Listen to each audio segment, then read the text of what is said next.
All right, everybody, welcome back to the Into the Mind podcast. Thank you so much for tuning in to another episode. Today is a really exciting one. We have Lyn Ray on. Now, Lyn Ray is a life coach, and I feel like in society nowadays, life coaches are more imperative than ever, and I'm not just saying that. I feel like there's a certain caliber of people that definitely need a life coach to build their confidence and to get out of their own way. There's so many times that I've seen people that are very, very capable standing in their own way. They maybe don't have the confidence to deal with something, or they maybe don't think they're good enough to deal with something. And that is where Lyn comes in. In this conversation, we covered so many important topics, and I honestly think that you're going to take a huge amount away from this podcast. Before we start this podcast, if you could do me a huge favor and hit that subscribe button, like button, 5-star button, whatever it is, wherever you are, I'd really appreciate it. It honestly helps us more than you know, and the more subscribers and all that kind of stuff that we can get, the more incredible guests we can have on. My name is Harrison Brown, and this is the Into the Mind podcast. If you're watching or listening, I hope this helps. You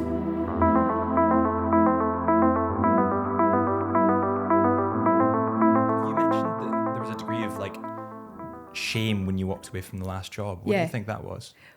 Well, I think it's actually weird. I left my career 19 years ago, so it's a long time. And it's only really in the last year since I've found out about ADHD that I've started really, thinking about how it's affecting my life and how I feel about it. And at the time when I walked away from the food industry, my job was a large part of my identity. I got a lot of validation in that job. And I think what I've come to realize is I needed that external validation. And then suddenly, you walk away from that and you're a parent to a small child. And there isn't really the kudos of being a mum. And I actually think that being a parent is it is the most responsible job on the planet. Looking after and shaping our next generation is there's no more valuable role. But I felt quite lost when I had Owen. And what I realise now is that for women who have ADHD, when your estrogen drops, which is what happens after you have a baby, your ADHD symptoms get worse. And so, I suspect there's quite a number of women who get diagnosed with postnatal depression who actually are neurodivergent, in the same way that quite a number of women who are getting diagnosed with menopause and perimenopause, that's also when ADHD symptoms can get worse. And that's why there's now, a sort of raft of women getting diagnosed in their 40s and 50s with ADHD. And it's basically been brought on by the menopause. That's kind of, they've been managing their shit and then suddenly, that drops, symptoms get worse. But the shame, I think it's, we live in a society where we get all sorts of messages. And I was a workaholic. I loved my job. And I think what I've come to realise is I got a lot of dopamine from that. I loved the fact every day was different. I loved the fact I got to solve lots of problems. And I was obviously in contact with a lot of people every day. And I think I felt then like I should be able to have, and should's a great word. Anytime I hear a client say should, that always is an area you want to explore, because it's well, why should you? What's telling you that? But we're kind of sold a story in the media that we should be able to have a career and a perfect family life, an amazing show home, and be cooking great meals for our kids. And the fact is that all that takes a lot of time. And I think there are a lot of women in our society who are trying to juggle a lot of balls. And one of my clients had described herself, or somebody had described her as being a swan. And she said, and she is, she's a very graceful woman. She always looks perfectly made up. But she's behind the scenes, Lyn, I am frantically paddling like mad. And I think there is a lot of that going on. And so it's a bit of a learning journey, I think, the whole neurodiversity thing, because, we're becoming more aware of it all the time. I think the language of it frustrates the crap out of me, because it's all deficit based. And I think it's not that straightforward. I think it's just a different way of being in the world. It brings huge strengths. It also brings challenges. But I think what my journey has taught me is that it's finding the way to live and work that works for you. And, that is why I do the work that you do. That I do. But I suppose it is difficult because I feel like I've said this in other podcasts, and I know that people that have conflicting sort of views on this, but I feel like the schooling system kind of puts us down a path that you can't stray from. Like, especially with my school, it was like, you go to a very nice private school, you need to become a doctor or a lawyer. Yeah. And that is like your targets. And if you don't hit that, you're going to be a failure. Yeah. And legitimately, my school would have a leaderboard and be like, here is us comparatively to the rest of the schools. Yeah, it was all about the KPIs. Yeah. And that's all they cared about. And then like, there was no, learning on how to do taxes if you want to be an entrepreneur, but there was no learning really in business. I remember I went into a business class with this lady, and she was teaching us about a lady called Michelle Mone. Okay, yeah. Do you know I know who I'm who she talking is. about? Yeah, Wonderbra. Yeah. So she's obviously very good at marketing. Yeah. But her companies went bankrupt. Yeah. So I was like, how can you be teaching us about business with a lady that I know? Obviously, she's been involved in a PPE scheme recently as well, which is bonkers to me. But like, I just don't think the schooling system is set up in the right way to incorporate the neurodivergent people. Would you? I totally agree. I agree with that. I think, the school that our kids go to is good. It is very good at giving accommodations and things to kids who are neurodivergent. But I think our education system very much is about memory. It's about passing exams. And for quite a lot of people who are neurodivergent, me included, working memory is an issue. So any rote learning is never going to be good. And I think especially when you look at the world we live in now, our education system, like, you want to find out anything now, you can go onto Google or you can go onto ChatGPT and you've got it in, you've got it in 20 minutes kind of thing. But our education system is very much geared towards being good with numbers and being good with words, being good at maths and good at English. And I think if you stray from that in any way, and I actually think that one of the biggest challenges neurodivergent people have is, as children, we form our beliefs based on what we experience. And so if you're going through the education system and you're subtly getting messages that you're not good enough, then that's what stays with you. And that one of the experiences that I had when I first started my coaching business, I was doing work on beliefs. So I think it was maybe the first week we were there, they had a flip chart, and they pull over the flip chart. And what it said was, the way we think impacts how we feel, which affects our actions and therefore our outcomes.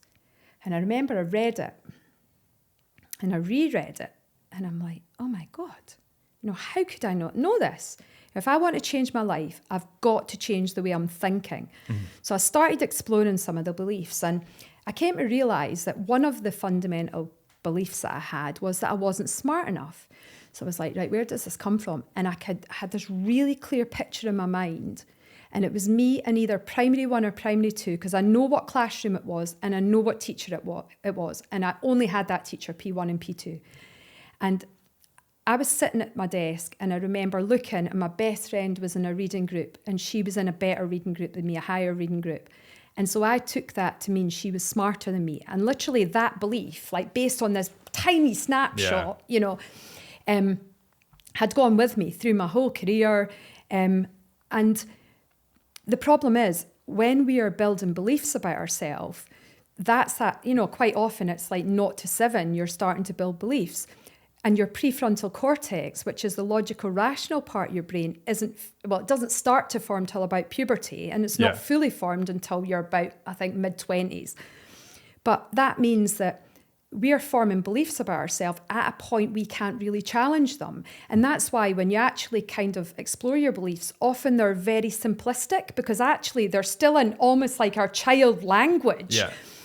And, when I started to really explore this, and it's like, right, you're not really smart enough. So, like, look at the evidence, and you go, oh, well, I had a pretty successful career. I managed a team, we built our own business. I then retrained as a coach, and you start to look at it and you go, right, let's just be objective here. And you start to see, well, that's not even true. Yeah. I'm not smart enough. And so I think that's why our education system is so influential on children, and that where self-esteem is impacted, that to me is actually the most harmful thing. Because, you know, we can all learn more, but that stuff is almost like hardwired into us. And so to then build your confidence, build your self-esteem, that takes work, and it takes takes recognition, I guess. Yeah, you need to accept it. But I do agree. I think the education system, you know, I do some work at our school, at the kids' school. I scribe for exams and things like that. And I really believe that it's absolutely essential that our neurodivergent children are able to thrive in school and not just survive. And, you know, everybody builds strategies, you know, like when my son, there'd never been any mention of dyslexia. And then his P7 school report, it says oral work far superior to written work. And I was like, light bulb moment. I was like, you know, he's P7. This has never been mentioned before, but he's going to go to high school and he's going to have to write lots more long form stuff. And so we took him to a private person to assess him. And she said, well, yeah, you know, it's not been diagnosed because he's got lots of strategies, but his anxiety levels were rising because effectively he was that duck and he was having to paddle harder and harder. And as soon as the amygdala, like the fight, flight or freeze part of your brain starts to kick in, your prefrontal cortex doesn't work properly because that's the part of your brain that's there to keep you safe. You know, back when we were cave people, a tiger jumps out, your amygdala was doo, and off you go. So you're not, you know, you're then, it's hard unconscious to... almost. It's unconscious. So, I would agree with you about the education system. And I think it's a huge opportunity, you know, to make changes. I mean, it'll be interesting to see what Labour do with the education system. I think it seems to me that, you know, I was at school a long time ago, clearly, but when we were doing exams, they were phasing out O grades and they were bringing in standard grades, and it was all about there'll be more continual assessment, you know. And here we are, like 30 plus years later, and it still seems to all be about exams. You know, it's like, well, really? I think the schooling systems remained relatively unchanged for the last like 100, 200 years, but everything else around it has grown and developed. Yeah. And also, like, back when I was at school, phones were just becoming a thing. You maybe had like a flip Nokia or something like that. When I was in senior school, there was maybe like the iPod became a thing. But now they all have iPads and they all have laptops and they all have instant access to information. So you can't in business, like, you can't develop, let's say you're buying, but then not develop your financial team around that, or not develop your marketing team. If one grows, the other needs to grow around it. Or you're only as good as your weakest link. Yeah, exactly. So I don't know why the government haven't, I suppose they've got so many issues right now, it's a very complex issue, but there must be a better way of measuring people to get into university and to get into college than just, did you get an A in English? Did you get a B in, you know, maths?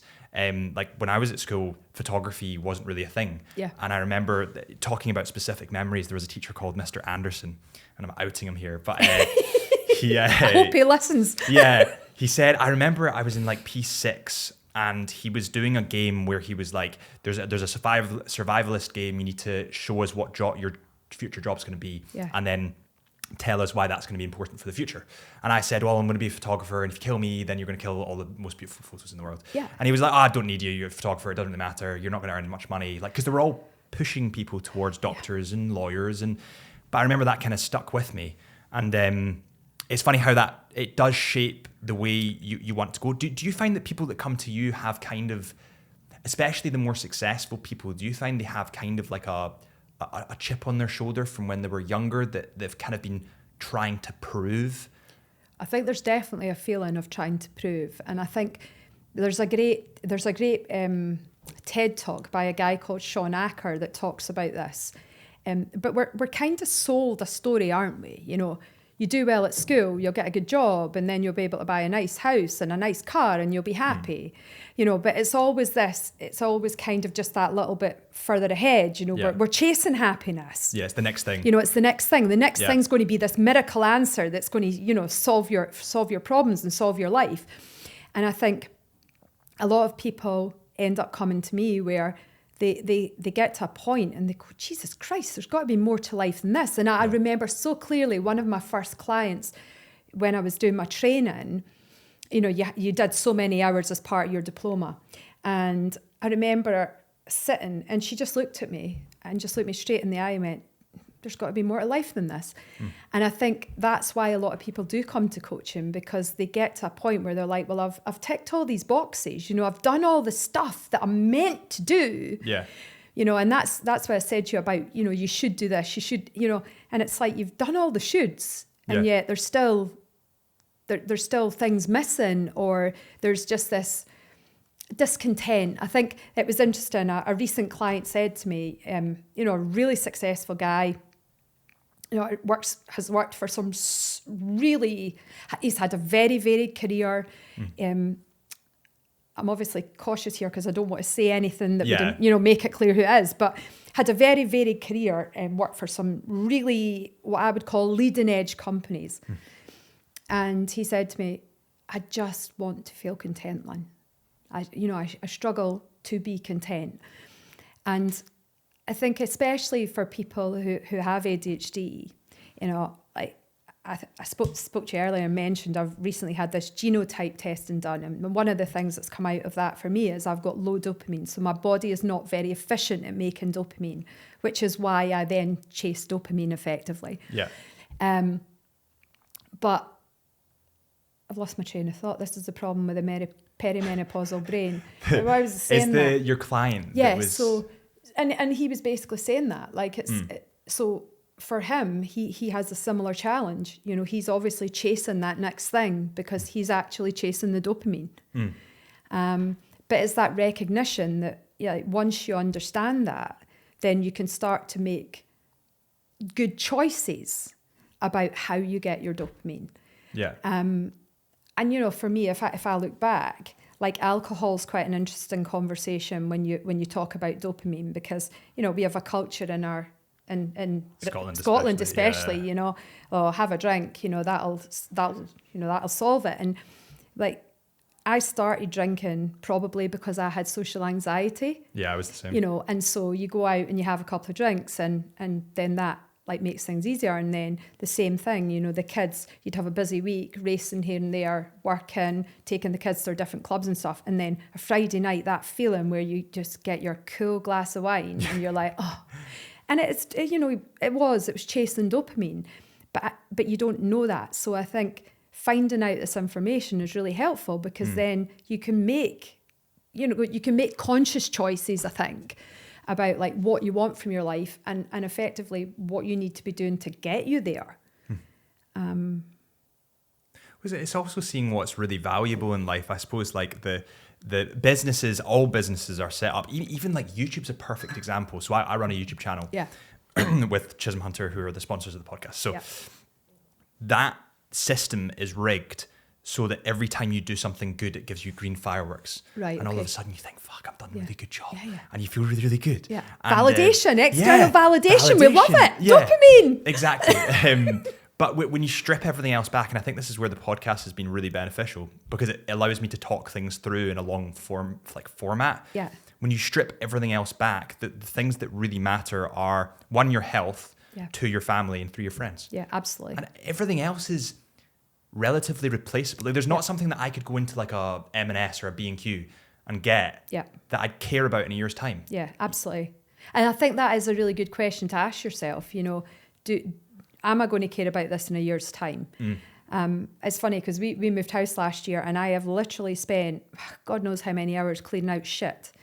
And that's what I said to my son, you know, if I could give you one piece of advice, just don't amass shit, you know, do stuff, you know, don't, but it's, you know, without getting too political about it, it's all part of a capitalist society, isn't it? You know, if we can tell people they need stuff, then we're, you know, creating sales and that's generating taxes. And, you know, so it's not, I suppose we live in a society where it suits our economic system for people to consume.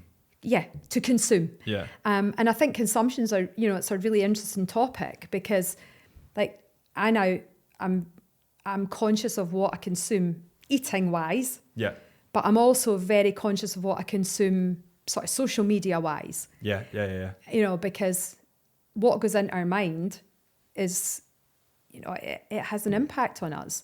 And so I think it's thinking about consumption from a wider perspective, I think. And on that note, guys, it's time to talk about Chisholm Hunter. Chisholm Hunter are the official sponsors of the Into the Mind podcast, and without Chisholm Hunter, we would not be sitting here today. Chisholm Hunter are family-run jewelers that specialise in fine luxury diamonds, and they're actually world-renowned for their Chisholm Hunter exclusive diamonds. They have their very own in-house workshops, which mean that all their diamond rings and jewellery get worked on in-house. They are handcrafted, beautiful pieces of art. Not to mention they stock luxury watches, and to be honest, luxury watches are definitely a vice of mine. I love luxury watches. I actually have a Tissot one at the moment that I bought from Chisholm Hunter, and they stock so many brilliant brands. I mean, just personally speaking, I've got an Amiga from Chisholm Hunter, I've got a Tissot from Chisholm Hunter, I've got a Certina from Chisholm Hunter, I've got a Tudor from Chisholm Hunter, my brother has a Tag Heuer and an IWC. I mean, the list goes on and on and on. So if you're wanting a luxury watch or a luxury diamond, head to chisholmhunter.co.uk. That's chisholmhunter.co.uk. And while you're there, use the discount code CHSUB, that is CHSUB, for an exclusive 10% off selected lines on the chisholmhunter.co.uk, chisholmhunter.co.uk website. There's like a mirrored room effect that goes on. I think I've maybe mentioned this in another podcast, but like if you have a belief that the earth is flat, you'll get shown tons of things. All over. Cognitive bias. Exactly. Yeah. But what that does is it pushes, let's say you've got the left and the right, without getting political, that's just two social groups. So you've got them, and then they will not see the other person's point of view. So they get further and further apart, and then it drives more animosity towards the other side. So it's really dangerous. But I think that people, they kind of gravitate towards negative stuff naturally. Like using your analogy, if there was like a lion in the Sahara when we were hunter-gatherers, you'd need an anxiety to say, well, there's a lion around, I can't go to sleep, I need to sort something. But I think that so much anxiety comes nowadays, you see all this negative stuff in the news or on social media, and you can't do anything about it. Like there's no action behind it. So it makes you feel powerless. That's exactly it. And I think with the, like, a lot of my job is on social media, but I try and minimize it as much as possible. Like I'll only look at comments for the first 10 minutes of posting a video, reply to a couple, because I know that I'll just go to the negative one and think, shit, maybe my nose is too big. And like maybe this. Let's not talk noses. Well, I'm me. But do you think that people coming to you, especially when they kind of have a sticking plaster, like they're dyslexic and they're maybe compensating in other ways, does that increase anxiety in those individuals? Yeah, I would say a lot of people come to me. So it was really interesting because I never went out to work with people who are neurodiverse. But I think what happened was, in the same way as I didn't know I was neurodiverse at the point I started my business, and that's obviously become clearer, one of the words that's on my website is overwhelmed. And so a lot of people who come to me are just like, I am just so overwhelmed.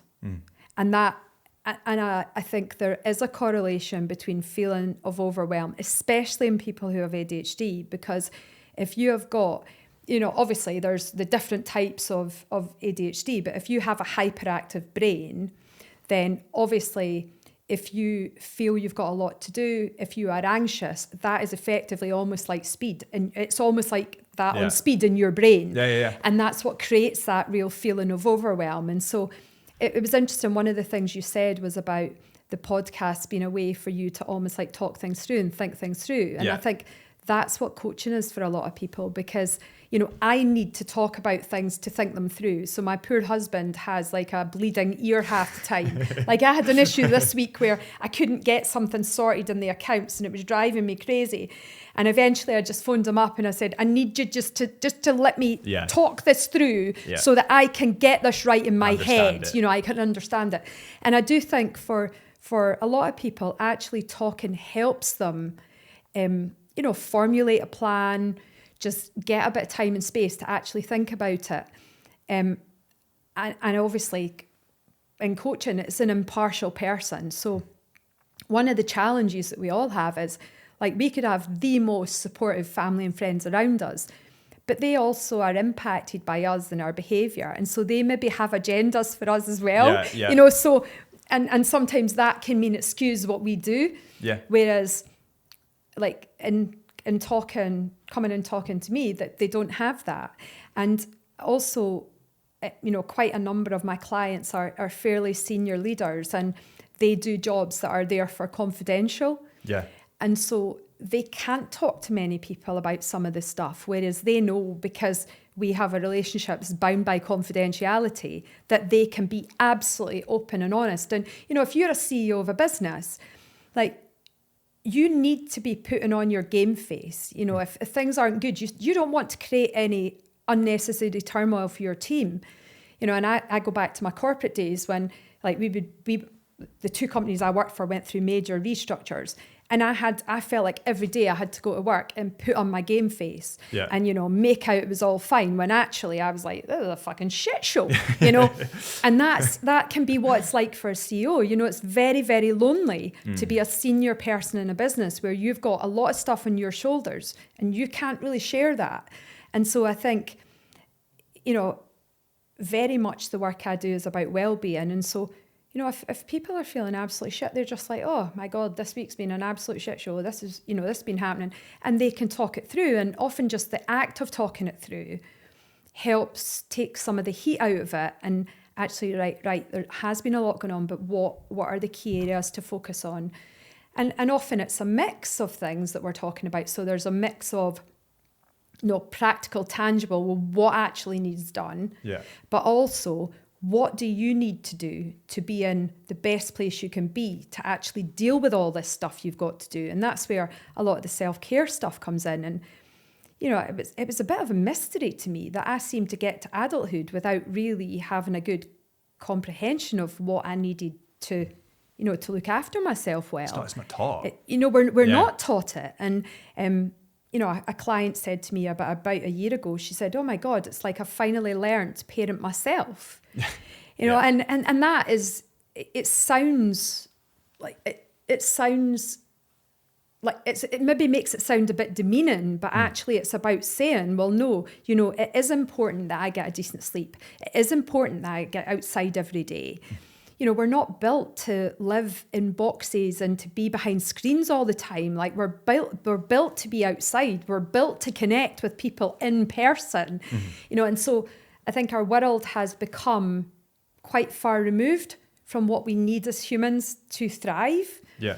But often it's about coming up with like a little, almost like a kit list of, right, well, if things are bad, these are the things that help me. And it was funny when I was coming today. I love books and I love Watterson's. So recently I've got back into reading fiction. So when I was a kid, I absolutely loved reading fiction, and then I got to kind of adult life and fiction got ditched. And then COVID hit and I started reading fiction again. And so now I'm reading this book at the moment. It's driving my husband mad. He wants it finished, right? But every night, go to bed, I've got to read a chapter. And then I get so into it and I want to keep reading.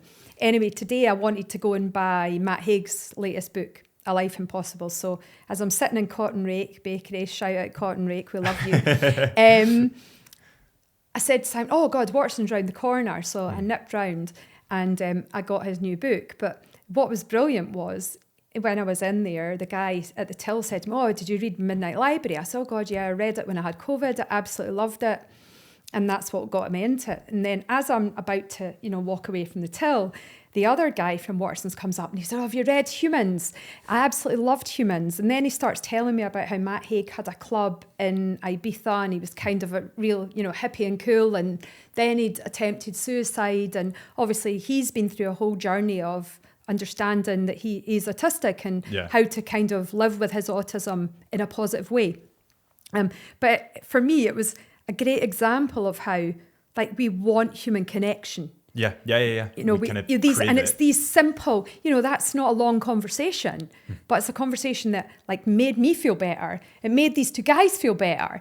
And that's the bit that I think, life is so fast now that often these things don't happen. Yeah. And I think there's also people do crave connection, but I feel like there's I call it impact anxiety. So essentially, the first step to talking to someone new is always the worst bit. Yeah. So there's this really weird impact anxiety that goes on, but it's strengthened by the fact that you can just message someone on Instagram. Yeah. You can message them on Tinder if you're dating. Yeah, You can, there's so many different facets to indirectly contact someone. Like you wouldn't ring the doorbell now, you'd probably just call the person. Yeah. And it's like a really bizarre age that we live in, that calling someone better than speaking to them in person. And I think that fundamental connection that people should have being stripped away is driving us to just do really weird stuff. Yeah. And it's making us very, very depressed. Absolutely. And I think you look at any of the mental health statistics, I think that it's like 1 in 4 people in Scotland will have a mental health condition every year. Our teenage mental health statistics are hugely concerning. And I think you're absolutely right. There's no one reason for it. I think it's a multitude of reasons. But I think we are quite disconnected with ourselves. And we, this is getting quite deep, but, we're so busy doing all the shoulds that actually we're not necessarily doing the stuff that we need to. Yeah. And I think, that's one of the questions that I try and ask myself now.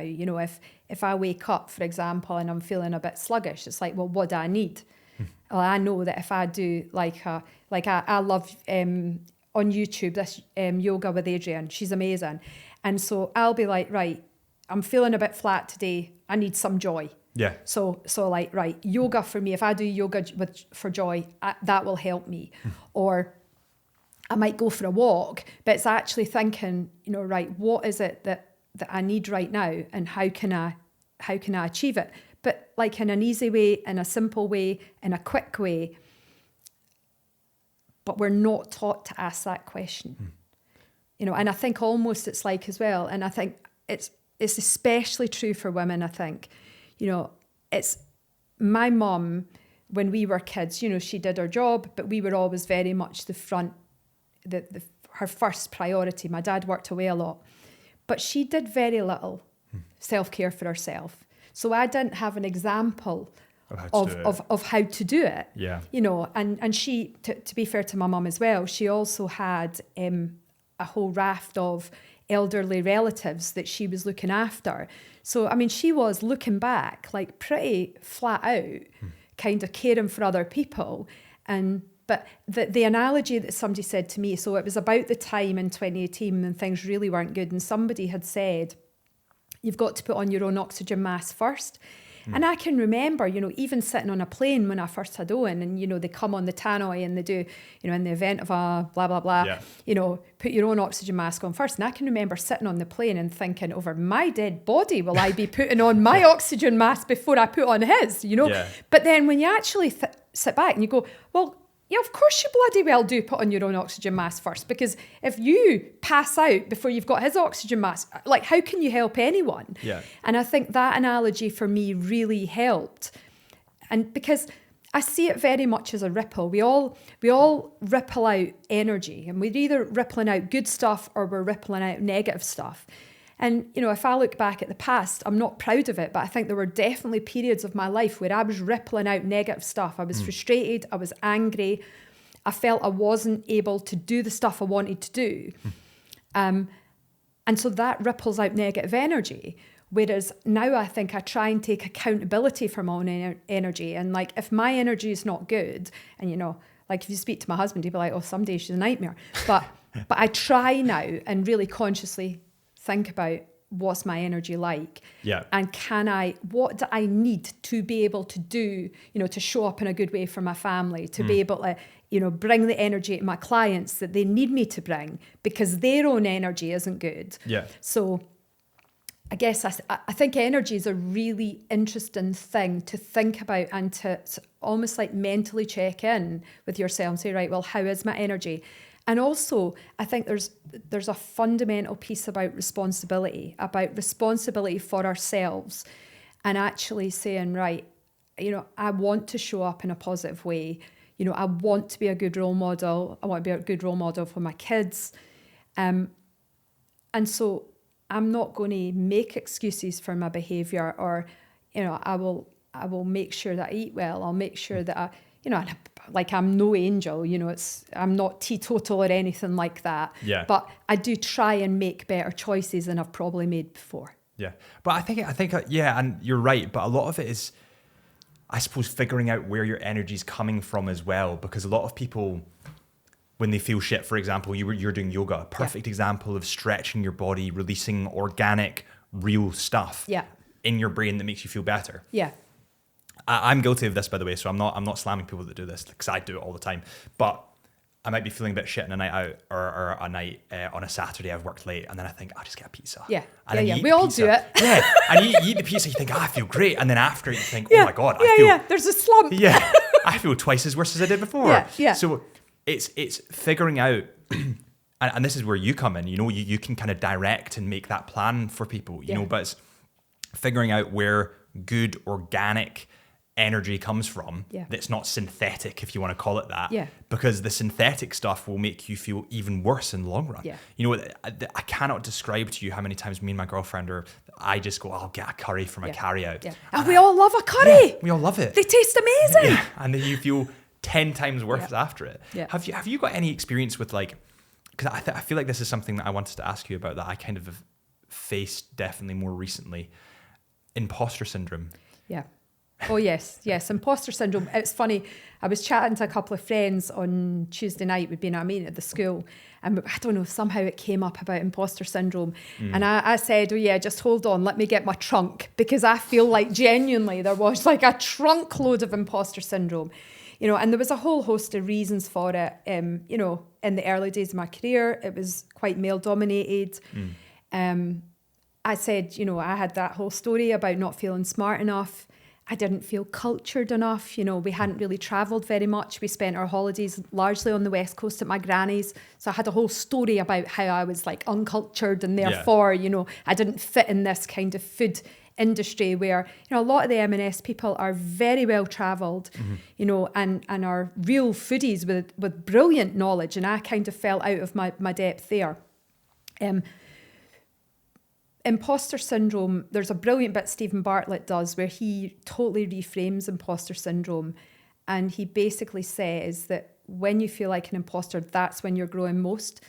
And I would say, if I look back at my career, the bits where I've felt most like an imposter, when I look back at those periods, that is undoubtedly where I've grown most. I do some coaching actually on imposter syndrome for a company I work with. And one of the key things that I ask people to think about is, you know, looking at the types of situations you feel an imposter in, and actually really asking yourself why you're there. Because I have such a clear memory. So it was probably just before I was 30, and I used to have to go to these seafood board meetings. And a couple of days before this, like 80-page tomb of papers would arrive that I was supposed to read. And so I would sit at work until, like, you know, 11, 12 at night, trying to read what was a lot of financial information. And the thing that's interesting for me looking back is I was not in the room to comment on those figures. Right? I was in the room because I understood our customers, and I understood a lot of the market data and I understood what our companies could produce. You know, I understood like the equipment and things that we had. So really looking at, like, why are you in the room?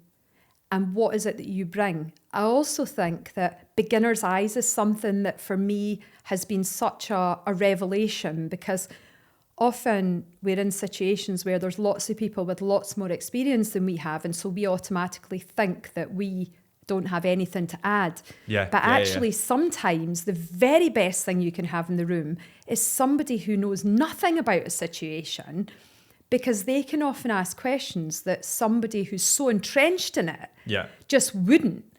But also the other thing I would say about imposter syndrome, you know, going back to me in the board meetings, is the irony for me when I look back on that situation is, you know, I was friends with a brilliant accountant, and I should have just picked up the phone and said, look, Chris, I'm really struggling with these figures. I don't understand them. You know, can you sit down with me for half an hour and just talk me through them? And I absolutely know he would have been really happy. But because I was worried about showing how, you know, a gap in my knowledge, and I was worried about showing that. But actually, that curbed my ability to grow and learn. Whereas I could have got the benefit of Chris's wisdom if I'd actually just had the guts to say, I don't know this, I don't understand. But I think because I was insecure and I felt like I'd been, promoted probably above what I thought my ability level was, which actually wasn't true. I didn't want to show that. And I think a lot of the time where, people hold on to things really tightly for control, it's actually about insecurity. Yeah, I think so. I think that, you see this a lot of the times in CEOs. Yeah. Like, especially when they're younger. Yeah, especially when they're younger. Like, I don't want to say control freak, because that's a derogatory Yeah, but it's term. okay. I will use that to have described me at points. Yeah, absolutely. I'm exactly the same. Especially when I was kind of building my photography and videography stuff and doing my videos for YouTube, I needed to see every single detail, and it needed to be perfect. Like it wouldn't make a difference to the bottom line if there was 1 second out or 1 second a bit too long. Yeah. But to me, that was like, it was almost like OCD. Yeah, absolutely. And I bet you didn't imagine that people couldn't be like that. Yeah. You just thought people should be like that. I thought it was normal. Yeah, so did I. Yeah, exactly. I thought it was normal, and you just think that. And you also think that you are the best at the job that you're going to do because you do it in your way. Yeah. And there's different ways of doing each job. Absolutely. So you need to understand that there is people that can help you in various different ways to kind of alleviate that pressure from yourself. Yeah, I think that's absolutely true. And I think perfectionism is very closely linked to ADHD because it's that obsessive behavior, isn't it? It's that hyper focus where you just want it to be absolutely perfect. But I think, perfect doesn't exist for a start. That was a shock to me as well. It's like, what do you mean? Of course perfect exists. I'm just not it. But actually, I think what you said there about sometimes there are better people to do certain jobs, and saying, right, well, I'll focus on my strengths and the bits I'm really good at. And ironically, the bits we're really good at are often the bits we actually enjoy more. Yeah, exactly. And therefore our energy is better. Yeah. Whereas almost it's like we punish ourselves and force ourselves to do this stuff that's just it's not our area of expertise, and it should go to someone else to do. Mm-hmm. But I now have a new adage where I had a coaching group the first year that I started my business called Soul Traders, and a great group of women. And our mantra was progress over perfection. And that's what I try and focus on that now, because all the time we're trying to be perfect. We're not allowing ourselves to fail, but a lot of what we learn the most from is actually the stuff we fail. Yeah. We fail at, and failure, even just the word failure, like I feel my body, like it's a physical, tensing up where it's like, oh my God, the thought of failing is, but also what I recognize is sometimes what I would do is I just wouldn't try. So I couldn't fail because I didn't try, but actually that's failure. Yeah. That's what I did at school. Yeah. Yeah. And I think that people are so afraid of it that they don't try. Yeah. But the most valuable things that I've learned in business, especially through photography and videography, which are literally all over the wall, is through taking shit photos. Yeah. I had 3 years prior to really even working with any brands that I would take photos and try and post, and they weren't good, but through the repetition, I think the only key indicator of someone being successful is consistency, because if you're consistent, you might get it. And if you're not consistent, you definitely won't. Absolutely, yeah. I agree. It's funny, the word consistent kind of stresses me out because especially when we come to social media, I think, I said earlier, I'm not the most consistent on social media, but then I think if we're consistent in the stuff we care about, so for me, I care about being as good a coach as I can be. Mm-hmm. So I will consistently coach. The only way I will get better, it's that whole Matthew Gladwell book, 10,000, what's it called? 10,000 hours. Yeah, I can't remember what the book's called, but effectively, 10,000 hours is kind of that point. We could argue, does it have to be 10,000 hours? Who knows? Yeah. But the point is, are we consistently doing and working at the thing we want to be really, really good at? And so you're right, it is about consistency. And it's about what we're learning from that. Years ago, I had when the business was going through a restructure, they brought in Capgemini, who are a big firm of management consultants. Yeah. And really stressful period, but I got this mentor to work with. And I actually made this poor man's life hell, to be fair. I think he thought I was like Quite right. beamed down on him. Because obviously I was quite fast paced and I was doing things that he didn't necessarily agree I should be doing. And there was, there was all sorts of friction, but he got me to do this thing where, like, say I went in M&S with our team and we did a product review, which was one of the things, like, I loved and hated product reviews, right? Because you're going in, you've got products you're showing, it's quite vulnerable because you're putting a part of you out there almost where you've said, right, I think we should show an Italian pasta dish with prawns, for example, right? And obviously the chef's working them, you go into the customer, you've come up with a price point, all of this stuff. And then you've got to sort of justify it to the customer. So if they're not agreeing with you, it's almost that like rejection sensitivity thing, you're like, oh, they don't like this product. Why don't they like the product? But what this guy got me to do was what he called good, tricky, different. But essentially we would come out of the review with the customer and we'd sit down as a team and we'd say, right, what went well? So what was good? And like record that stuff, because our brain will naturally go straight to the stuff we haven't done well. But actually we need to really be clear on the stuff we're doing well, because we sometimes in our quest to get better at the stuff we're not good at, we actually lose some of what we are really good at. That makes sense. Because you don't focus on it. So, what we're good at, and then look at what was tricky. And then from there, what do we do differently next time? And I think that has been a really useful concept for me. And it's something that, if I do like workshops for clients and things like that, I will still do that, come out and write what was good, what was tricky. And, sometimes it's tech. I had a horrendous tech experience, one of the things I did last time. But, I needed that to happen to help me improve some of the tech stuff I'm doing. Yeah.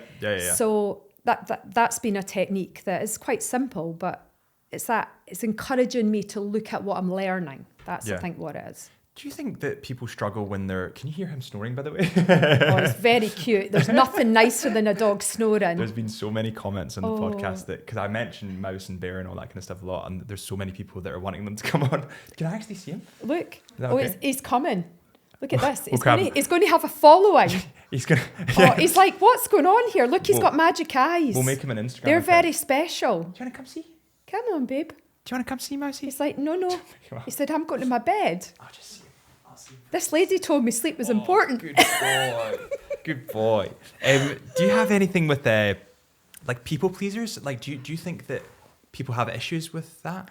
Yeah, I think people pleasing is also, there's a correlation with ADHD. I think, like, why do you think that is? Because I think people pleasing comes, like, if you go back to when we were in caves, you're born a baby, and for you to survive, you need other people to accept you. And so by doing that, often we're either wanting to get praise or we're wanting to avoid punishment. So one way or the other, we need to get people to see us in a positive light. Yeah.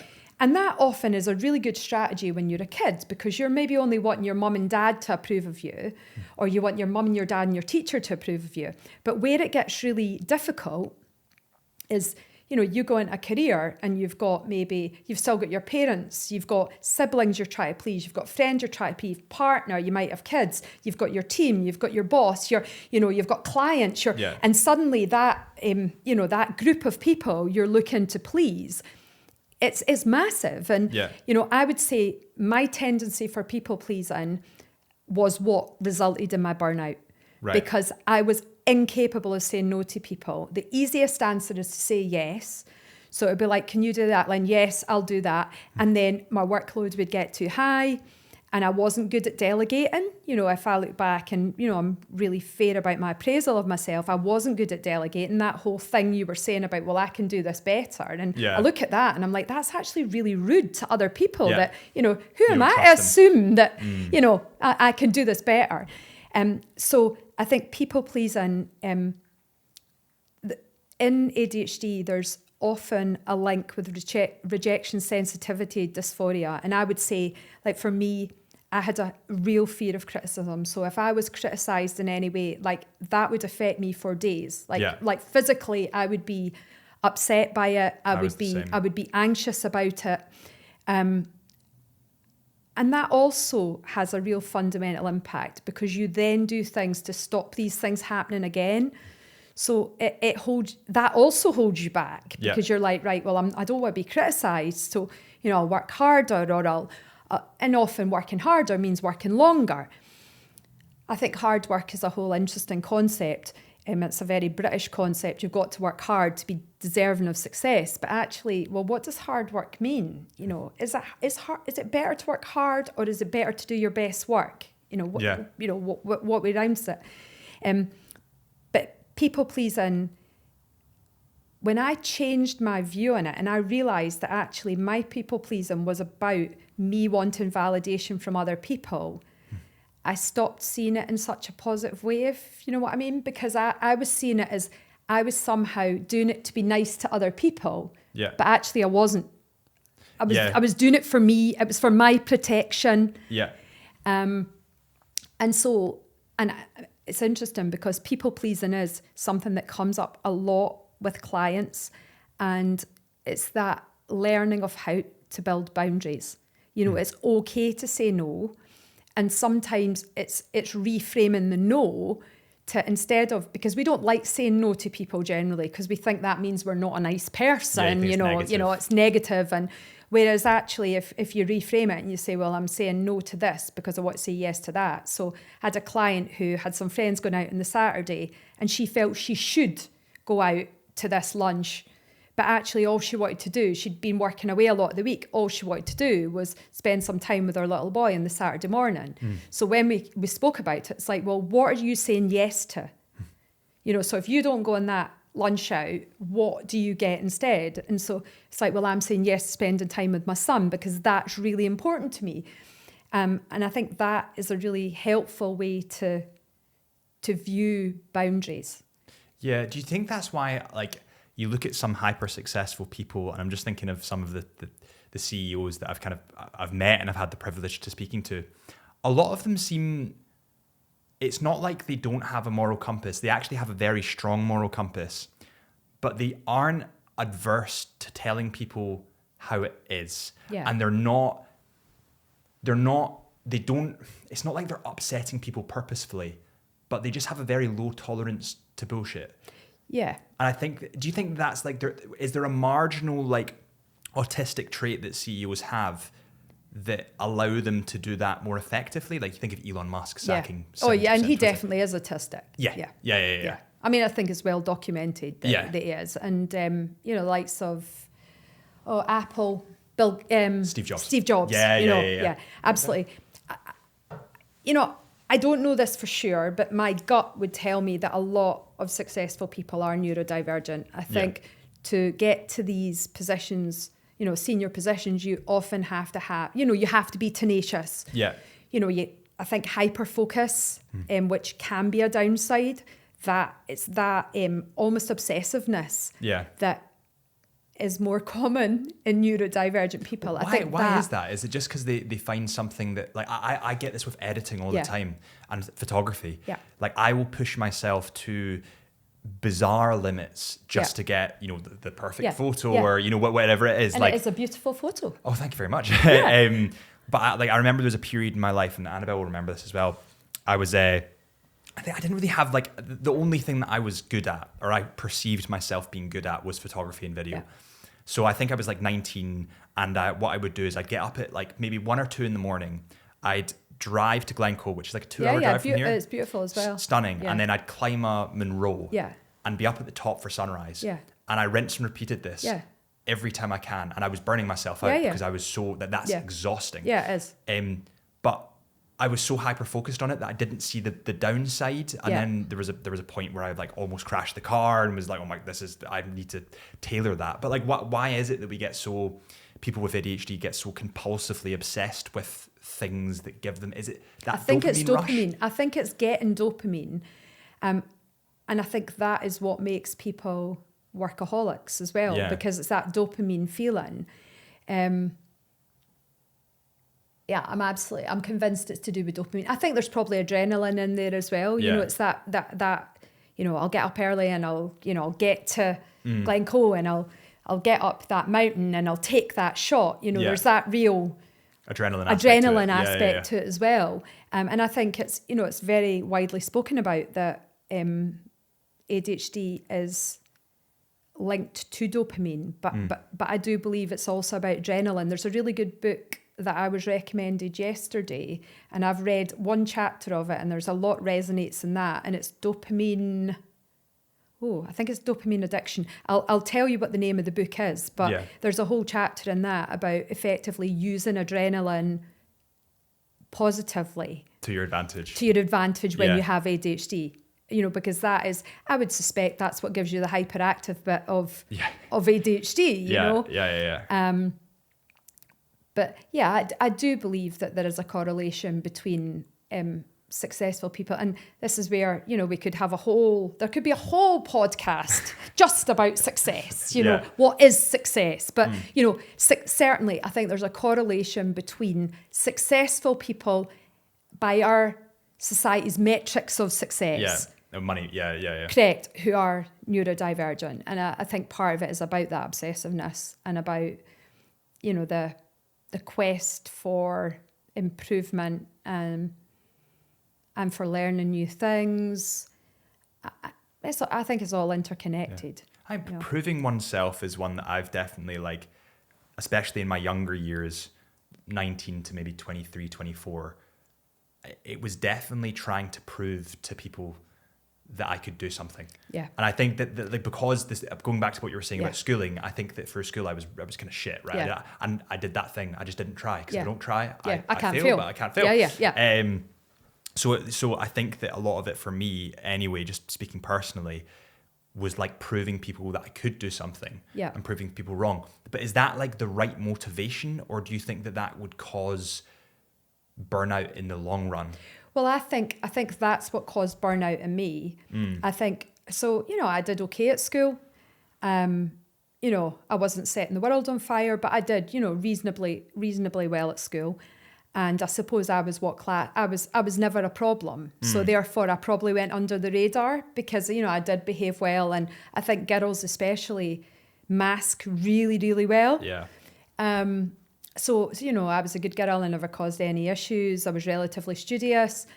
But what happened with me in my career was that's probably the first time where I started to get external validation, where, people came to me. I went in as an assistant account manager. Very quickly after that, one guy had gone into the factory, then somebody else came in. He had a nervous breakdown. And I think effectively, my story was, this is Fraserburgh, it's not easy to recruit people here. So I thought that I had just been given the job because there was nobody else. That was kind of the story that I told myself.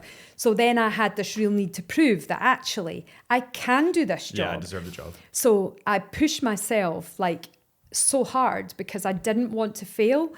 And I think that's, and there, with hindsight, there was sort of 2 points in my career where if I was looking at it now, from what I know now, I was definitely burnt out. So there was a Christmas period where we didn't have enough staff. We transferred a load of production to a competitor, and I took abuse on the phone for probably 6 weeks constantly. And I took it very, very to heart. I felt like I'd failed in some way. But, I look at it now, it wasn't my job to recruit people. I wasn't responsible for production, but I very much held that, as my failing. Yeah. And then what happened was my brother got married. I was down just outside Newcastle for the wedding, drove back up the road. And on the Monday morning driving to work, and I literally was I got halfway to work and I phoned one of the directors and said, I'm turning back. I feel awful. And I literally had 2 weeks where I could not lift my head off the pillow. It was like a flu thing. And then, probably about 3 years later, the company I'd worked for had gone into receivership. I'd moved to another company who was ironically the competitor who we transferred the production to, But anyway, moved to them, and then it was like rinse and repeat. There we go again. Yeah. 2 weeks, sinus infection, couldn't lift my head off the pillow. And it was very much based on this need to prove myself. And actually, who the hell was I proving myself to?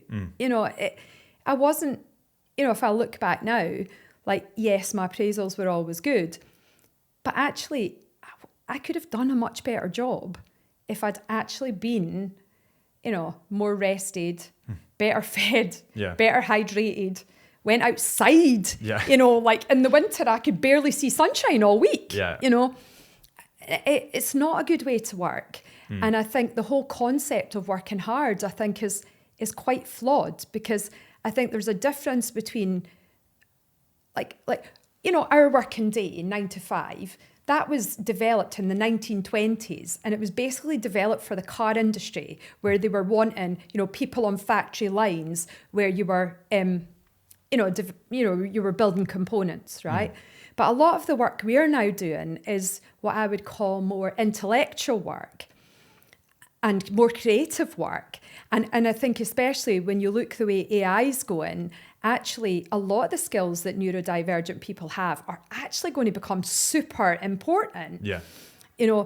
But with that kind of work, we need a whole different energy to stand in, packing. And I'm not demeaning people packing things on a factory line. I've stood in a factory line and packed things, but where you're needing to, make good decisions and be flexible to what's happening around you, like all of that takes, good thinking power.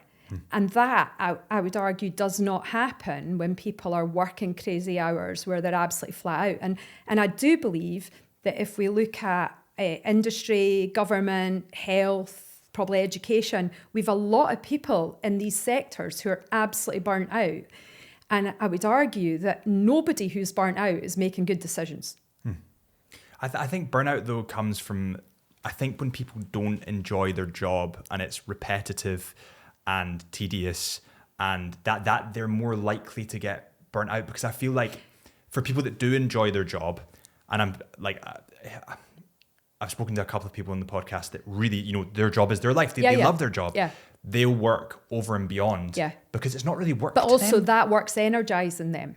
Yeah. It's stimulating them. It's stimulating them. I think there's still a tendency to need to watch it. Yeah. I think we all need to get outside, and there's certain things. Yeah. There's certain things that are fundamentally important. But I would absolutely agree with you. Burnout does happen more where a higher percentage of our job is doing stuff we don't enjoy. Yeah. And if I look at the periods where I was really burnt out, I wasn't doing the stuff I enjoyed.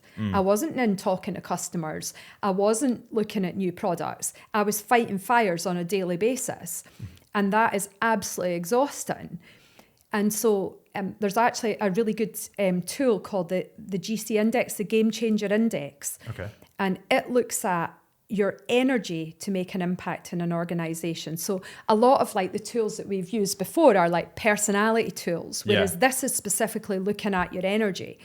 And so one of the words that's quite common, people will say to me, and it was a word I used to use a lot, I'd be like, I'm so frustrated, and the psychologist who developed the GC Index, the reason it was developed was, I think it was 2013, he was working with quite a number of large companies. Yeah. And they kept asking him the same question. Where do we find game changers? And he was like, it's quite an interesting question. And why do I keep getting asked the same thing by different companies? And so he also did some research work, and so he got a research grant, and he basically started looking into this. And so he came up with a model where effectively there's 5 different kinds of energy. And generally, people will not just have one energy. They've maybe got a couple that are their more dominant energies. Yeah.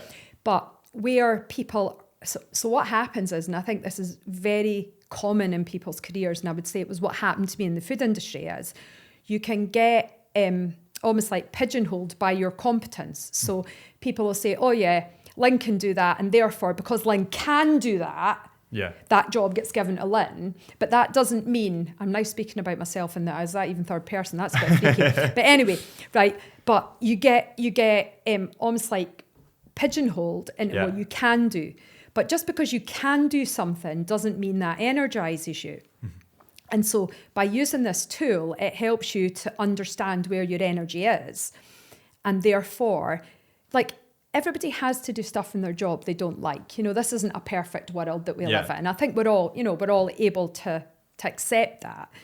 You know, I have to do family admin. I absolutely hate it, but that's just that's a necessary evil. We all have to do our tax returns. We hate that, but anyway, we do it.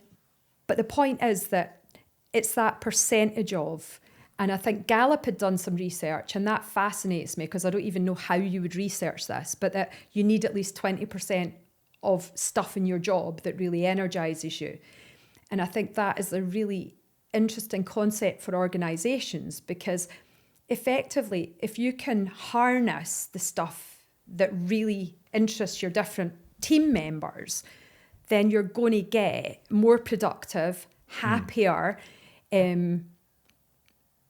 team than if people are sort of doing the stuff they have to do. And obviously the GC index you can use from an individual point of view, or you can use it from a team point of view, or you can do the whole organisation.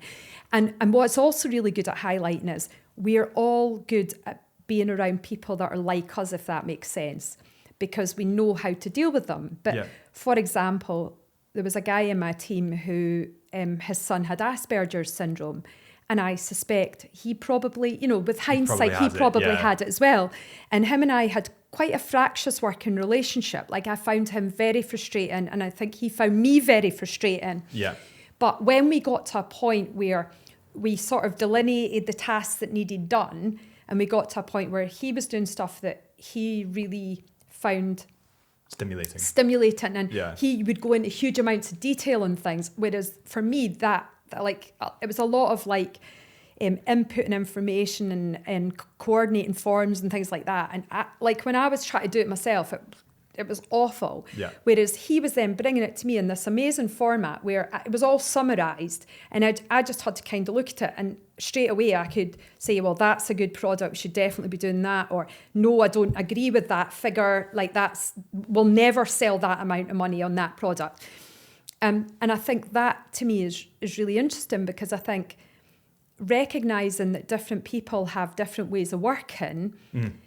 And obviously, I'm talking 20 years ago when, he didn't know he was neurodivergent. I didn't know I was neurodivergent. But when we can understand that people think differently, and also it's not even just about being neurodivergent, it's about the fact that the way we think is based on, our childhood experiences we've had since, maybe the culture we've grown up in. It's like a whole array of different things that shapes the way we think. And so I think once you understand that, it helps us work together more amiably. Yeah. And do you think that people that have a neurodivergency struggle to work in a team? Oh, it's interesting. I think often they're kind of a bit lone wolf. Like I would say I had a team. I feel quite sorry for the people I managed when I look back. Some of them are still my great friends, so I clearly wasn't horrendous, right? But I think we just manage people differently. I think it is the truth. Absolutely. I think sometimes some of our personality traits can make it difficult. I think relationships can be harder when you're neurodivergent, because sometimes, that whole hyper focus can mean that we don't necessarily listen to what other people are saying as well as we could. But, no, I just think people do things differently. And I think it's about, I think it comes back to really acknowledging people's strengths and playing to people's strengths. And I think sometimes there's too much focus on almost improving the things we're bad at, but actually, and the whole thing I said earlier about good, tricky, different, in some ways that's what that's about. But I do think if we can really focus on our strengths and say, right, well, I'm good at that, but actually how can I be better at that? That's where it's good. And there's, at the end of the day, there's lots of neurodivergent people who've run companies, but it's not without challenges. I think some of Steve Jobs' challenges, I'm sure, probably came from, acid. I mean, there's a whole host of reasons other than just, but acid and autism. I think it's also who you surround yourself with, because You do you want some water? Yeah, sorry. No, you're all good. If you surround yourself with a team that can do the bits that you're not as good at, like for example, I'm not good at like, I know when it comes, I work with a lady called Caroline that's the editor. She's amazing. She's brilliant. She knows that I'm totally sporadic. Like she knows that I'm a little bit all over the place. Yeah. So she genuinely organizes me. Yeah. And it is that thing. It's just knowing where you're weak and where you're strong. And a lot of CEOs identify that from a very young age and say, I'm not great at accounts, so I'm going to employ a really great accountant. Yeah. I'm not great at organization, so I'll hire a really great PA. And it's the identification bit that makes it a lot easier for people. I think so, and I would say like that definitely is something my husband's been brilliant at. Like he is very clear on what his strengths are, and if stuff are not his strengths, then that's a job for someone else. Yeah. I think you're right in what you're saying. It's the teamwork aspect and knowing where you're good and where you're bad. Yeah, I think the teamwork piece is really interesting. Like at points in my career where I would say I was at my very best, I was at my very best because I had people around me who were very good at the things I wasn't. And without even being conscious of that, we speak about high performing teams, and it's not such a cool thing to talk about now, but like 20 years ago in the management industry, it was like everybody was talking about how do we create high performing teams, Yeah. And I think, there were certain bits of my career where, and I'm still friends with the two people that I would say were suppose the opposite to me. But yes, absolutely. I would say it's about having the right people around you is absolutely critical. And I think that's not just from a work perspective. I think it's also from a personal perspective. It's having friends around you that really bring you up. Yeah. Like I'll say to clients, like who energizes you and who drains you. And, I've got certain family members who I love dearly, but they drain me. Yeah. So it's better for them and for me if we're only together for a short space of time, because then we can actually enjoy the time that we're together. Yeah, instead of getting frustrated. Yeah. And I think there's that element as well. And definitely, I would say in the journey to coaching, I've definitely got a lot less friends probably now than I used to have. Yeah. Because I think now I am quite conscious of who I spend my time with, and it sounds a bit arsey, but I think it's important. Well, I think you are who you surround yourself with. Like, and I've never, I always used to say to my parents, shut up, the guys I'm hanging around with, they're the great guys and blah, blah, blah. Yeah. And then you grow up a bit and you think, well, actually, were they really friends, or were they just kind of like drinking colleagues that felt better about themselves because I was there with them? And you truly are. Like, as soon as, if you have like a strong but small social group, it's so much better than having a big social group that don't really care about you. Yeah. Like, I know that there's literally my best pals next door, but there's maybe 5 or 6 people that I know if something happened to me, they would be there 100%. Yeah, absolutely. Whereas the people that you go out drinking with, they're acquaintances. They're not really friends. Exactly. Yeah. And I think people struggle with that though, like from a young age, because obviously you start discovering alcohol, you start discovering, smoking and smoking weed and all that, and it's fun. But a lot of the times that might not be your people. Yeah. Well, you just end up being with people because of circumstance, don't you? It's just who you end up meeting, and whereas actually, I think as you get a bit older and you start to kind of be more choosy about who you spend time with. Even that sounds horrible, but choosy. Well, it's true. Yeah. But I do think it's important, and I think there's a bit, and social media I think triggers this a lot for young people, where there's a lot of stuff posted on social media, and it's very much this picture perfect photos that people post, and people end up having almost like, oh God, why don't I have that life? And why do I not have these friends? And and that's what I think, that's what we all have to be conscious of, is the fact that just because it's on social media, like it's curated. It's not real. It's a highlight reel. Like as a photographer and videographer that's been doing this for like since I was 18 or 19. Yeah. I can tell you factually, and I can see it because I've kind of trained my eyes to see when something's edited. Yeah. And it's prevalent, especially in women. Yeah.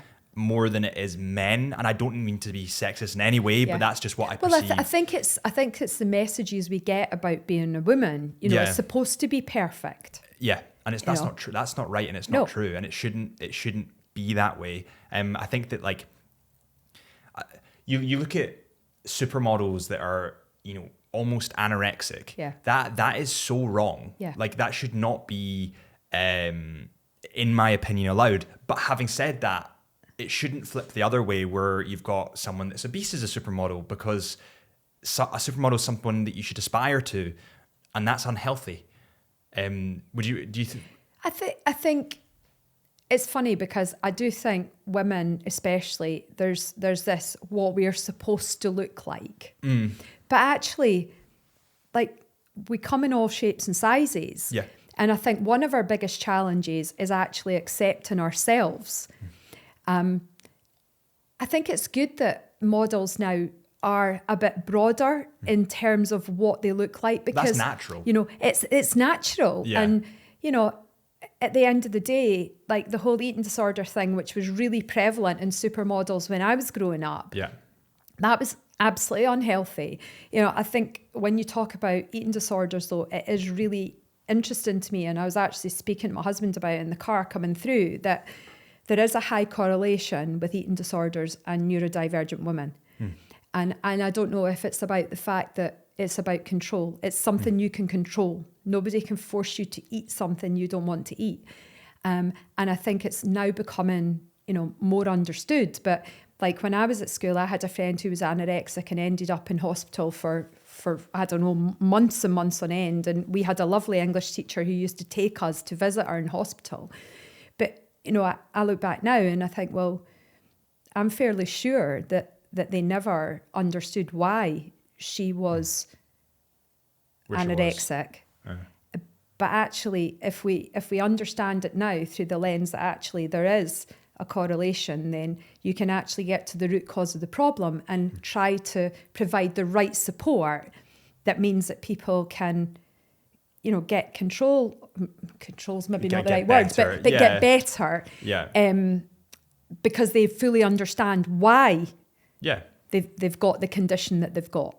Yeah, I just feel like it's when it pushes so far to one side, not so much the anorexic side, although I think it's terrible, and it is a mental illness. It is. It absolutely is. It is a mental illness. And we've actually had an amazing lady called Kirsty on the podcast. Do you remember Kirsty Annabelle?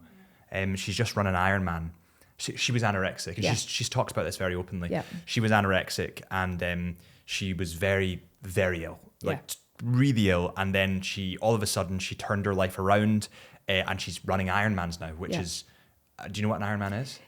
No, but I can imagine. It's crazy. Is it like almost like even more than an ultramarathon? It's more. Could you look up exactly what an Ironman is? I'm pretty sure it's a mile swim, a 20 mile cycle, and a marathon. Oh, it's something like that, all in consecutively. I feel sick just thinking about it. It's definitely not one for the faint-hearted. But she's done that twice now. Yeah. One of them there was a long story, but she had to get new shoes, and because she got new shoes, we're disqualified. You got it? 12 hours and 35 minutes. 12 hours. Swim 2.4 miles. Swim 2.4 miles. Bike 112. Bike 112. Run 26.2. And run 26.2. So that, I massively undershot what she's actually doing. But that is crazy. So she turned her life around, and she did this, which is amazing. And I'd highlight anybody that's got an eating disorder that swings that way. I definitely listen to that, because she dealt with it amazingly. She's got her own podcast. Incredible. What I'm less, I don't want to say fond, but I don't really agree with as much is supersized or extremely plus sized models, because I feel like, you get a model that's a guy that's probably on steroids, and it's unnatural because nobody can go to the gym 8 hours a day every day. It just doesn't make. But it's aspirational, right? You look at them and you think they've got a six pack and maybe I can go to the gym and maybe I can get a little bit fitter. But if you have children looking at obese or plus size or whatever models, that's not a healthy way to be. Like, you're doing your yoga every morning and when you feel a bit bad, that's a healthy alternative to eating maybe junk food. Yeah. Did you kind of get what I mean? Yeah, I think it's interesting because I'm not sure if seeing plus size models would make somebody see that as aspirational. I think that what happens is actually people are eating for comfort. So it's I think probably eating for comfort is also a dopamine. Yeah, you know, it's they're definitely a they're dopamine eating release. they're eating for a fix of something. Yeah, to feel healthy. I think it's interesting because I do think our society, obesity is a problem in our society without a doubt. And I think a lot of it is rooted in trauma. It's rooted in having beliefs about yourself that aren't good. And so you're craving comfort. Yeah. And for some people, food is that comfort, and for other people, it might be alcohol provides that. For other people, workaholism. But workaholism, it's funny because I've thought about this, that's just a socially acceptable addiction. That's okay because that's an addiction works a lot. that's an addiction that's really good in a capitalist society. Yeah. But I do think that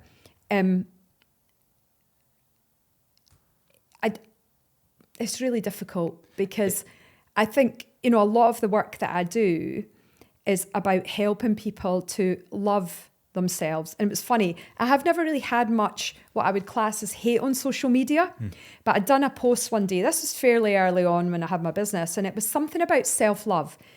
And, it's that whole Whitney Houston song, The Greatest Love of All, but we really seem to struggle with self-love. And somebody had written back and basically said, oh, this self-love is a lot of shit. Why don't we just be nice to other people and get on with it? But the point is they're not mutually exclusive. But if we can love ourselves, and I'm speaking as somebody who probably struggled to like myself for a lot of my life, let alone love myself. But when we do like ourselves, then we show up as a much better version of ourselves. And we are, it goes back to that ripple effect. We ripple out good stuff. So, I'm not saying and love yourself, be a selfish dick and treat everyone else like shit. Clearly, I'm not saying that. But I do think that learning to like and accept ourselves is fundamentally important in living a life that we enjoy and where we can be. I think at the moment it's all about the quest for happiness. And I think that can also feel a bit hard to achieve because we're never all going to be happy all of the time. At the end of the day, life is going to have highs and lows. And ironically, we need the lows to make the highs. You can't taste sweet unless you taste sour, that whole thing. But I do think that the concept of self-love it almost gets bad press, but it is fundamentally important. And I would say actually, as humans, I think probably our biggest challenge to like ourselves. I think I'd agree. I think that self-love is super, super important. And you see all these ladies and men, by the way, that go and get, fillers and change their teeth. And, if that makes you feel better, that's fine. But to me, that seems like more of an insecure person that's maybe doing that because they don't love themselves. And that's not right. Yeah. And I think that you are correct in what you're saying. However, when it comes to obesity, I would say that if you do love yourself, you should be treating your body with care. Yeah. And I think that I had a client a while back during COVID actually, and she had been an alcoholic and she then had to have a gastric band fitted. And so I would say any time where there's like, a sort of addiction, you need to get to the root of what's going on with the addiction. Now,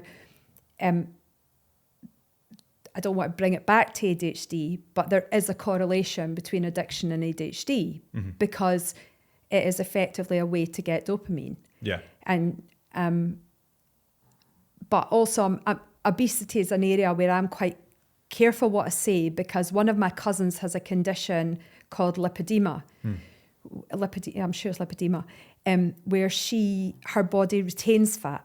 Yeah. So no matter what she does, she cannot lose that weight. Yeah. So she's been through a journey where she lost weight naturally, and she went, put a huge amount of effort into losing weight. But she then has gone through a series of operations. She was due to get her first operation on the NHS the Monday after COVID hit. Right. And so they then announced her operations were delayed into 2026. And then the NICE guidelines, so that's I don't even know, maybe Annabelle could look for us, but NICE, it's the national, it's basically the rules that GPs use, or the medical profession use, to decide what course of treatment should happen with different conditions. NICE guideline. They're called NICE guidelines, so NICE. Yeah. Guidelines. NICE guidelines changed, and the surgeries were all cancelled overnight. And so Michelle has had to go out to Cyprus. Yeah. She's about to get her third surgery in the next couple of weeks, I think. So for her, it's been a real journey. Yeah. And so I guess I'm always careful what I say when it comes to the topic, because I guess I've seen, for some people, it is not as straightforward as, we'll just have a good diet and you'll lose weight. And so, it's actually interesting. Michelle has, I think she's super brave. She shared her story on social media because it's a condition that only affects women. So it's been very poorly researched. Yeah. And she's essentially taken her whole journey and put it on social media to raise the profile. That's good. So that other women understand what's happening. But at the moment, women are choosing, or having to choose. They're not choosing. They are ending up going and having to have surgeries abroad, because the cost of the surgeries in the UK are huge. But it then means that at the point where at their most vulnerable, they are thousands of miles away from family and friends, speak the same language a lot of the time as well. And to be fair, Michelle would be, very open. She's got an amazing surgeon in Cyprus, and he is, she's had some complications. He's come to the apartment where she's been staying. Yeah.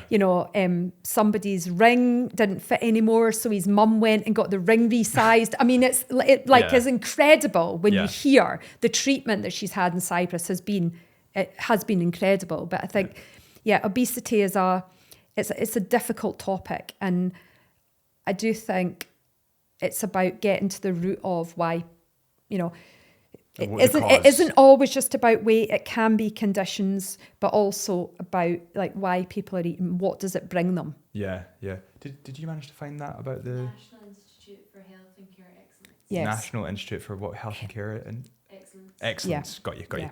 Yeah, I agree with you. I think it's a very sensitive topic, but I also think that the way that society, and this comes back to the government actually, the way that they are pushing the narrative of cheap, fast food. Yeah, is bizarre. And literally now, I go to the supermarket and I try and eat as healthy. I always have my cheat days and pizza, whatever. Yeah. I try and eat as healthy as possible. Healthy food is just more expensive now than and then you have Brexit, which now caused this issue with fresh produce getting into the UK. Yeah. So more people are going for the microwave meals and this, those highly processed, ultra processed foods. Filled, and that's I just think that's terrible. And I think part of the problem is, so I was part of that problem, ready meals was a big part of what I did, so you caused the problem. So I certainly I was part of the problem for sure, But you're a business, you're going to do that. But I do think it's kind of twofold, isn't it? It's partly because people are so busy that, cooking fresh meals takes time. You've got to go, you've got to shop, you've got to, you've got to cook them. And And so it's all part of the whole culture of be busy, work hard. But yet by the time you get home, you've got like, there's nothing left in the tank really to be, to be eating good food. And I would say that, my corporate career, I was malnourished. Like if I look back, I was malnourished for a lot of it because I would arrive home at 9, 10 at night and do exactly what you're saying. It would be like, stick it in the microwave, wolf it down as quick as possible, and then you're probably off to bed. Yeah. So I think it's part of the whole thing about just, we have a culture of being busy, but is busy good for us, and are we actually productive? Yeah. And I do think, our bodies it's a bit like if I put the wrong fuel in my car wouldn't run right. Whereas like I didn't properly fuel my body for a long time. And, I mentioned to you about, I've been doing some work with a brilliant nutritionist called Jenna Nelson. And one of the things she said to me is, look, Lyn, you're not eating enough. You need to be eating more. You need to manage your blood sugar. Because I get busy. I get, it comes back to the ADHD thing. I get hyper focused in work. And then suddenly it'll be like 6 o'clock and I'll be like, oh, when did I last eat? And she was horrified, that when she looked at like what I'd been eating and sometimes the big windows. And so it is not, I guess for me, what I try and do now is I try and think, how can I make it as simple as possible for me to make good choices? So, having nuts in the house, having fresh fruit in the house, like I'm trying to increase the protein I eat because I'm not eating enough protein, and women of my age, perimenopause, menopause, we need more protein. So I'm consciously trying now to eat more protein. So I'm now buying like some of these like little packs, 3 for £8 or whatever in M&S. I'm not promoting M&S here, but just they have a great range. Still working for them. Still working for them. One of the products was one of the early days products that we worked on. But, trying to make it as easy as possible for me to make those good choices. And that's one of the things, I had one client who just, like, she would get so focused on work, like she just wouldn't eat properly. And so actually what we spoke about was how can we schedule into your diary your trip to the supermarket every week, so that on Monday morning when you get fixed into work mode, and she had ADHD, you get fixed into work mode, that on Monday night when you come home, you open your fridge and you've actually got some food in there that enables you to make some good choices, but actually that's easy. So there are some good ranges where they're not ultra processed, but actually, some of these, like, I don't know what they call the ranges, but they're like sort of part made proteins and things like that. They're quite a good option, but obviously I'm not here to comment on nutrition before I get in trouble from Jenna. And I suppose as a life coach, if I was coming to you for the first time, what would be your 3 points that you would kind of guide me with? Do you have any kind of like bullet points that you would tell people to kind of do that would maybe make their life slightly better in the interim? Well, it's funny because I would never tell a client what to do, because the only person who knows what's right for a client is themselves. But I generally would start, like, I don't have a process that I work with clients. Like, every client will be telling me what their challenges are, and I will ask the questions that I think help them to explore it more or to potentially see things from a different perspective, because we all come to life with a lens on based on our past experience. And actually, like, there's lots of different options that are available. We just don't see them because that's the lens that we've got. Yeah. And quite often we discount our opportunities and we discount our own abilities. But I have amassed a kind of list of questions which I use as a kind of springboard to start conversations with clients. And what those are really exploring is people's values. What is fundamentally important to them? What's the stuff that really interests them? what's the things that they get so engrossed in that they forget to eat and they forget to go to the loo? Now, that question alone is probably a question that could only be written by somebody who has ADHD, but I'm now looking at that. I wrote those questions years ago. But so that is where we would kind of start, is, trying to, these are not difficult questions. They're just not questions that really we ever ask in our culture. We don't really do deep questions very much, which is probably why I love being here, because these are, deeper questions.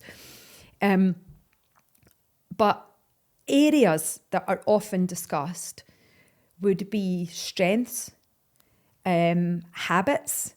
I think the whole Atomic Habits is I think one amazing. of the best books. It's a phenomenal book. And I think that the whole concept that Dave Brailsford from the Sky cycling team, that get 1% better every day, accounts for a lot in the long run.